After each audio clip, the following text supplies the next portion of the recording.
Ce cake que je vais vous montrer comment faire aujourd'hui est un cake super sain, léger et très rassasiant quand on le mange. Donc il suffit de manger quelques tranches pour se sentir rassasiée, satisfaite, et c'est un vrai plaisir de le manger parce qu'il est très bon, sucré et agréable. Il convient au régime 5 par 5 x 5 parce qu'il respecte toutes les règles de ce qu'on ne doit pas manger pendant qu'on suit ce régime.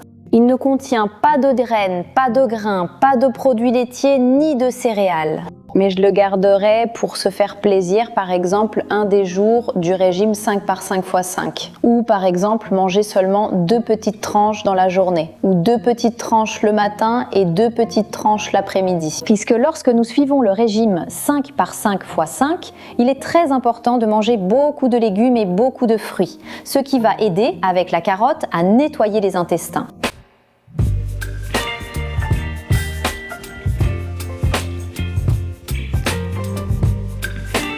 Vous verrez que lorsque vous le ferez, que vous le préparerez et que vous le mangerez, vous remarquerez à quel point c'est léger. Comparé à un cake par exemple à base de farine de blé, ou un cake à la farine d'amande ou de noix, ou même un cake aux légumineuses ou aux haricots, beaucoup plus léger. Ensuite, pour les personnes qui sont cœliaques ou celles qui suivent un régime sans farine, ce sera vraiment parfait, ainsi que pour les végétariens. Et donc sans plus attendre, passons à la recette. Dans le mixeur, nous allons mettre 3 œufs.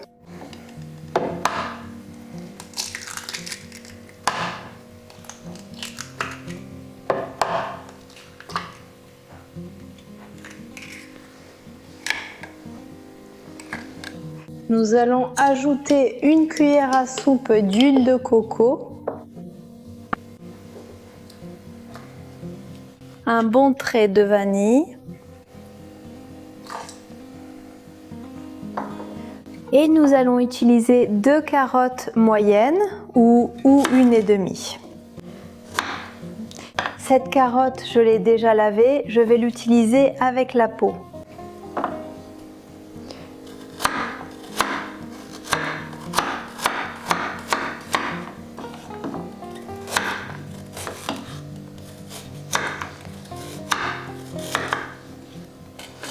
Même si on pense que la carotte donne un goût bizarre, en réalité c'est l'ingrédient vedette. Elle donne un goût spectaculaire, délicieux et elle apporte aussi beaucoup de douceur.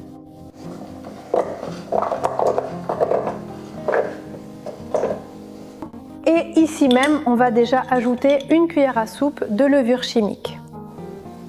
On va mettre ça dans le mixeur à pleine puissance.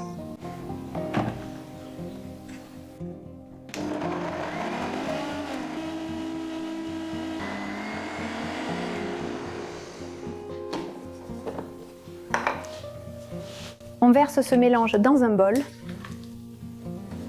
Vous allez voir que c'est bien liquide et on va ajouter le sucre. On ajoute une tasse de sucre, ça peut être du sucre bio, du sucre complet ou du sucre de coco si vous ne voulez pas utiliser par exemple du sucre classique. Ça fait environ 200 grammes.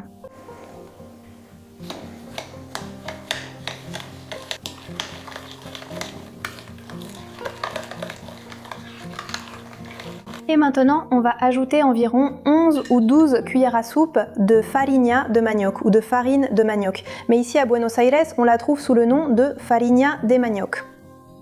Ce n'est pas la fécule, très fine, il y en a une qui ressemble à la fécule de maïs. Celle-là ne nous servira pas, elle sert par exemple à faire des chipas. C'est le manioc qui est séché, il est râpé et séché. Si vous voulez la faire par exemple, vous pouvez acheter le manioc, la racine, vous la nettoyez très bien, vous la râpez et vous la faites sécher au soleil par exemple. Sinon, vous pouvez aussi la faire sécher au four avec la porte légèrement ouverte. Une fois bien sec, mettez-le dans le mixeur pour en faire de la farine. Eh bien, le mieux, c'est... Alors moi, je l'ai mis d'un coup parce que j'ai déjà l'habitude, mais le mieux, c'est d'ajouter la farine petit à petit. Parce que ce qu'on veut obtenir, c'est une pâte très crémeuse. Comme si c'était un épaississant, une sorte de pâte épaisse.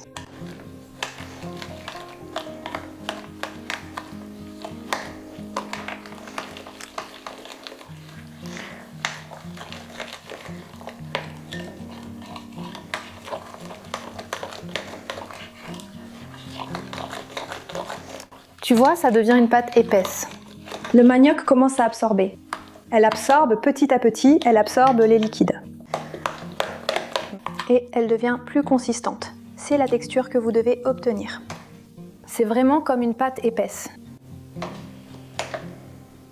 Et assez liquide. Ensuite, vous le laissez reposer 5 ou 10 minutes. Que ce soit dans le bol ou dans le moule, moi je vais déjà le mettre dans le moule. Et là, je le laisse reposer 5 ou 10 minutes. C'est pour que le manioc s'hydrate bien. Ensuite, nous allons le mettre dans un moule. Le mien est vieux, mais il fait l'affaire. Si c'est en silicone, il n'est pas nécessaire de mettre quoi que ce soit. Et si c'est en métal, n'importe quel métal, mettez du papier sulfurisé ou du papier cuisson pour que ça ne colle pas.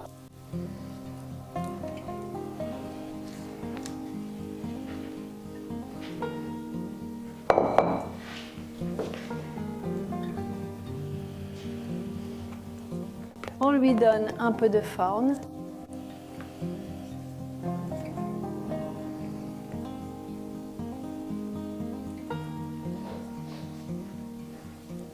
Très bien. Comme je vous l'ai dit, on le laisse reposer 5 à 10 minutes, puis on l'enfaune. Le four doit être à chaleur moyenne à basse, autour de 180 à 200 degrés, et on va le laisser entre 25 et 30 minutes. On va aller le voir et on va vérifier avec un couteau. Il ne doit rien rester collé dessus. Une fois que les 25 ou 30 minutes sont passées, on va vérifier avec le couteau. Maintenant, je vous le montre bien de près. Et il ressort tout propre. C'est que c'est déjà prêt. Ce que nous faisons au four, c'est le faire gonfler comme ça. Et voir si le couteau ressort propre. Sinon, il reste un peu collé. On attend un petit peu. On le laisse refroidir pour pouvoir le démouler du moule en silicone. Et ensuite, on le laisse refroidir et une fois qu'il est froid, c'est seulement là qu'on le coupe. Voilà, il a déjà refroidi, donc je vais le démouler. C'est impeccable.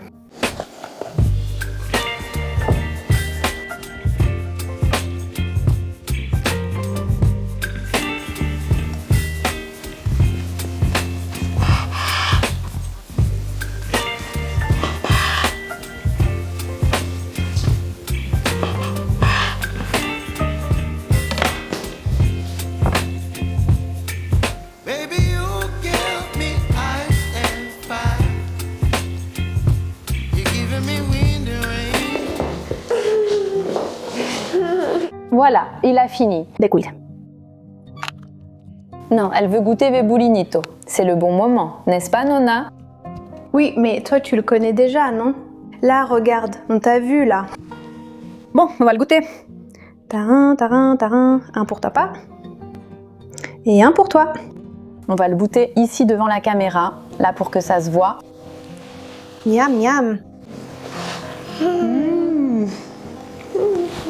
Qu'est-ce que t'en dis? C'est bon? C'est une friandise saine, non? C'est délicieux. On dit au revoir. Dis-leur au revoir. Au revoir. Et pour papa? C'est bon. Très bon. Le meilleur cake.